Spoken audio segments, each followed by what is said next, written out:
Hello friends, இன்றைக்கி எங்கள் வீட்டில் கருவாடு தொக்கு தான் செய்ய போகிறோம். ரொம்ப சிம்பிள், ஈஸியாக இருக்கும். எங்கள் வீட்டு ஸ்டைலில் நான் எப்படி செய்கிறேன்றதை இந்த வீடியோவில் பார்க்க போகிறோம்.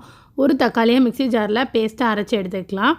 ஒரு பேனில் நல்லெண்ணெய் சேர்த்துக்கிட்டு ஒரு 4 கருவாடு துண்டு வச்சுருக்கேன். இதை ஒரு 2லேருந்து 3 நிமிஷம் வதக்கி எடுத்துக்கலாம். இந்த கருவாடுக்கு பேர் வந்து முட்டைப்பாறை கருவாடு. 2லேருந்து 3 நிமிஷம் வதங்கிடுச்சு. இப்போ கருவாடை மட்டும் தனியாக எடுத்து வச்சுக்கிறேன்.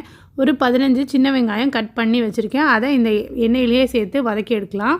வெங்காயம் கண்ணாடி பதம் வந்ததுக்கப்புறமா கொஞ்சமாக கருவேப்பிலை, நம்ம அரைச்சி வச்ச தக்காளியை இதோட சேர்த்துக்கலாம். கொஞ்சமாக மிக்ஸி ஜாரை தண்ணி ஊற்றி கழுவி அதோடய சேர்த்துட்டு இந்த தக்காளி வெங்காயம் இதெல்லாம் வந்து ஒரு 5 நிமிஷம் நல்லா வதக்கி எடுக்கலாம். அப்போ அந்த தக்காளி வெங்காயம்லாம் நல்லா வதங்கி மேஷ் ஆகி வரும்.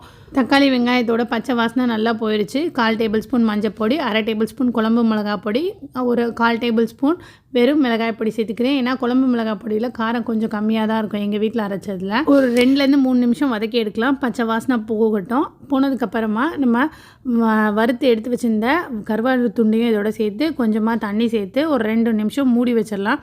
இதில் உப்பு எதுவும் சேர்க்க வேண்டாம். ஏன்னா நம்ம தண்ணி ஊற்றி கொதிக்க வைக்கும்போது கருவாடில் இருக்க உப்பே அந்த கிரேவியில் இறங்கிடும். சூப்பரான கருவாடு தொக்கு ரெடி ஆகிடுச்சு. ரொம்ப மணமாக இருக்கும். ட்ரை பண்ணி பாருங்கள். வீடியோ பிடிச்சா லைக் பண்ணுங்கள். சேனலுக்கு சப்ஸ்கிரைப் பண்ணிக்கோங்க. தேங்க்ஸ் ஃபார் வாட்சிங்.